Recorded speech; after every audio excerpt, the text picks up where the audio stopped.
في السابع يا نرمين، قالها جاسر لنرمين أخته وهو بيضحك وشايل ابن أخته الصغير، وكان بيبصله بحنان، وياسر واقف جنب سرير نرمين بيبص لجاسر بغيظ وضيق طفولي. واضح كده انه هيبقى خلقه ضيق، ده ما استحملش يكمل شهرين كمان.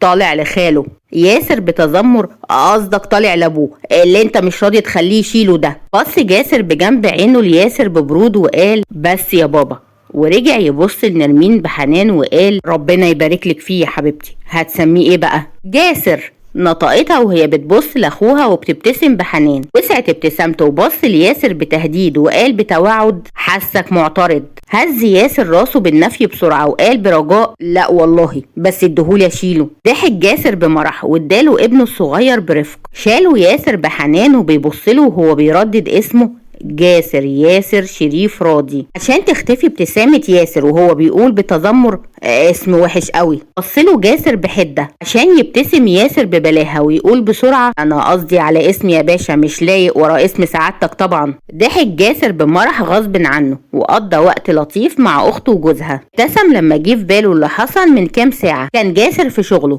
واتفاجئ باتصال من ياسر وهو بيصرخ بقلق بيقوله ان نرمين بتولد. ما حسش بنفسه غير وهو بيجري عشان يروح لها. فاق جاسر على ضحك نرمين وياسر مع بعض وشايلين ابنهم. استأذن منهم ومشي. وقف بعربيته قدام مدافن العيلة ونزل منها وأمر الحرس بتوعه انه محدش يجي وراه. السلام عليكم دار قوم مؤمنين، أنتم السابقون ونحن إن شاء الله بكم لاحقون. وقف قدام قبر أبوه وأمه وقلع نضارته وهو بيبص للقبر وبيبتسم بحزن. وحشتوني قوي، ربنا يرحمكم ويسكنكم فسيح جناته. انا جاي النهارده اقول لكم خبر حلو. البت نرمين خلفت، جابت جاسر. فاكره يا امي لما كنت بتقولي لو نرمين خلفت ولد لازم تسميه جاسر، وان انا لو خلفت بنت لازم اسميها نرمين؟ ربنا يرحمكم يا رب ويسكنكم فسيح جناته. ورفع ايده وقرا لهم الفاتحه وبص اخيره على القبر وهو بيفتكر حنان امه وعطف ابوه عشان تنزل دمعه حزينه من عينيه.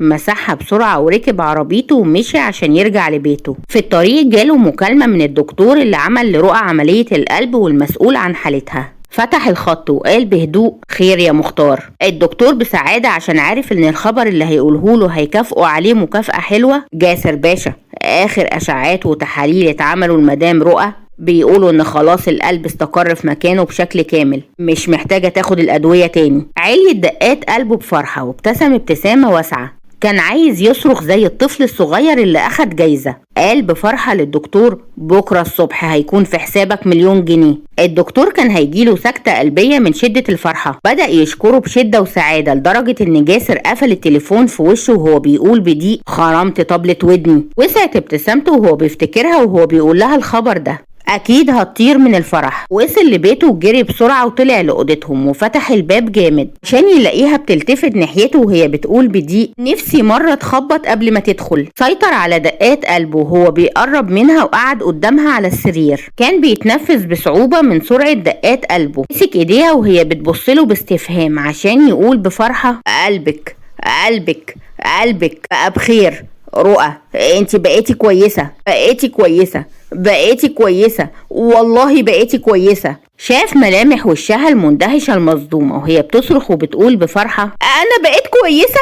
يعني خلاص خفيت؟ يعني هينفع اخلف مش كده؟ عشان تختفي ابتسامتها وهي بتقول بحزن اخلف. استغرب من حزنها المفاجئ وقرب منها وهو بيسألها بقلق مالك يا رؤى، ايه اللي زعلك يا حبيبتي؟ رفعت راسها وهي بتنزل دموعها وقالت بألم مش هشوفه يا جاسر، حتى لو حملت وخلفت مش هشوفه. حضنها وهو بيقول بحزم اللي مش هتشوفه عينك هيشوفه قلبك. قلتلك 1000 مرة انت ما عندكيش عجز، بصيرتك اقوى 100 مرة من بصرك. لو انت مش شايفة نور اللمبات فده مش عيب فيكي، نور قلبك اقوى 100 مرة من لمبة فينوس الليد. قالها بمرح عشان تضحك غصب عنها وهي بتقول بسعادة انا بحبك قوي يا جاسر، بحبك قوي. انا حنين واتحب. قومي يلا عشان هنروح للدكتور بتاع العيون.